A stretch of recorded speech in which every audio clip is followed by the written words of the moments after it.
So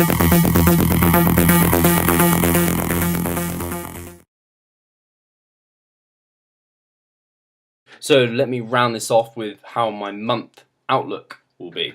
So there you have my month outlook. Try and get this angled right. I've been struggling with this whole flipping video. So my month outlook, you see squat, deadlift and bench up at the top with my AS as well, my assistance work.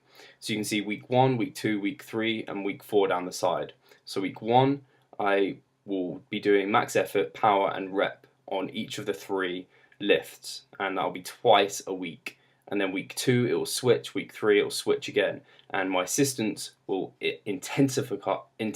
I'll be applying intensification on my assistance work, and then I may deload or restart. So that is how my month outlook will go.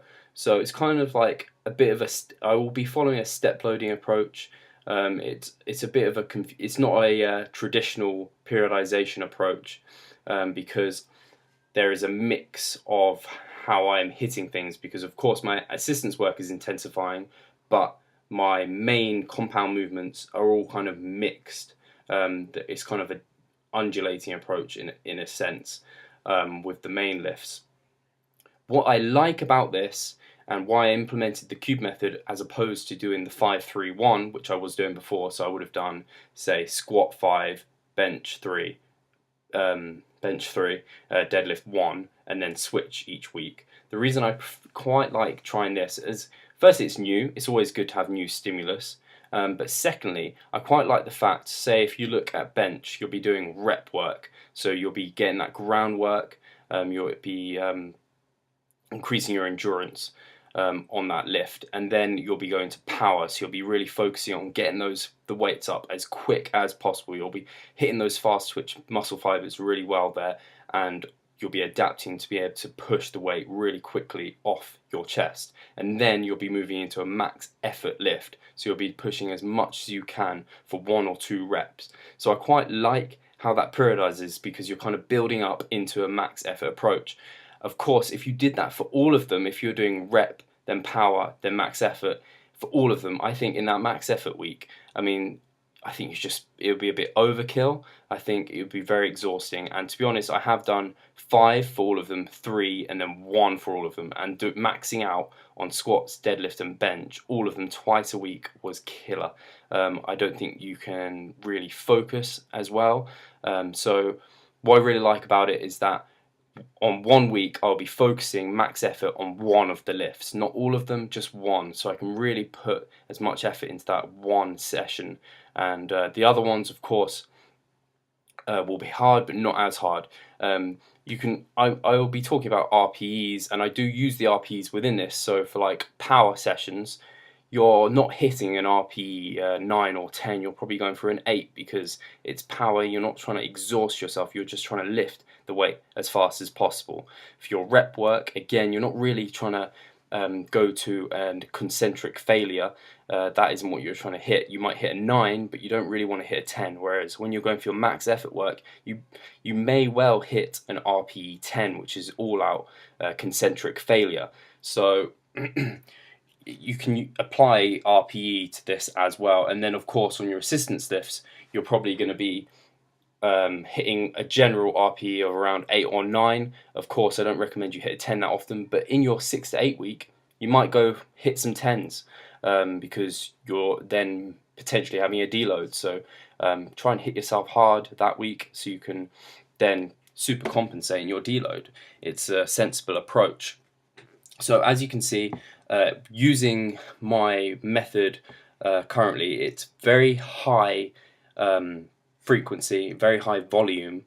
I'm in the gym for about an hour and a half for each session, depending if things are free in my gym, or if I kind of talk to people or mess around a little bit, and just give myself a bit of, like, if I'm not rushing for no reason. So it's very high frequency. I don't recommend this to many people, if anyone really. It is a lot, but I feel like I've built up to it. There is a lot of the only thing I would say is my lower back gets quite tired, because there is a lot of deadlifting, a lot of squatting and things.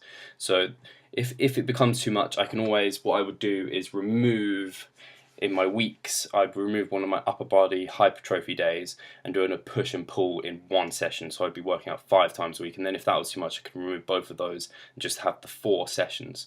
For someone who's an intermediate bodybuilder like myself, I would be an intermediate bodybuilder. That sort of level of volume is high even for me. I might not need that much, but at the moment I've been doing really well off it. I've been getting great strength gains. I can now, I want to be able to bench 300 pounds. I can now squat over 400 pounds, and I can deadlift over 500 pounds. So all I'm waiting for is bench to come up, and I think I may well have that 5 kilograms in me in this last month. 135 kilograms would be over 300 pounds. I can currently hit 130, which I hit this week, and I've got one more max effort on bench press this week. So this is my current program, guys. I hope it's been kind of insightful. Obviously, I've talked about the different aspects of hypertrophy: muscle damage, time under tension, and metabolic stress. I'm hitting all of those using this sort of progression. It's kind of periodizing, step loading, kind of daily undulating periodization, and also it's linear with my assistance work.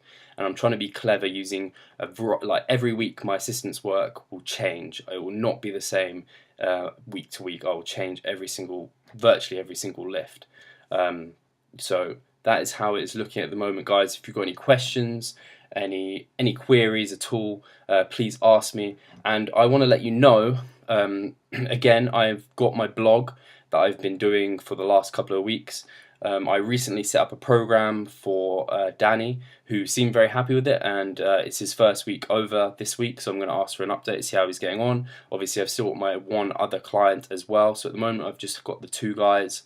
And if anyone else wants to inquire about coaching, prices, anything, if you've got any questions or queries, just give me a message. I am very happy to answer any questions you have. I'm always very helpful. If you ask anyone who's ever asked me a question, I always try and get back to them as quick as possible. And if I don't know, I will try and research it, or I'll just tell you straight out I do not know. I'm very honest in that respect. Cheers, guys. Thank you very much for watching. If you did watch the whole video, thank you so much. And revive stronger. Cheers.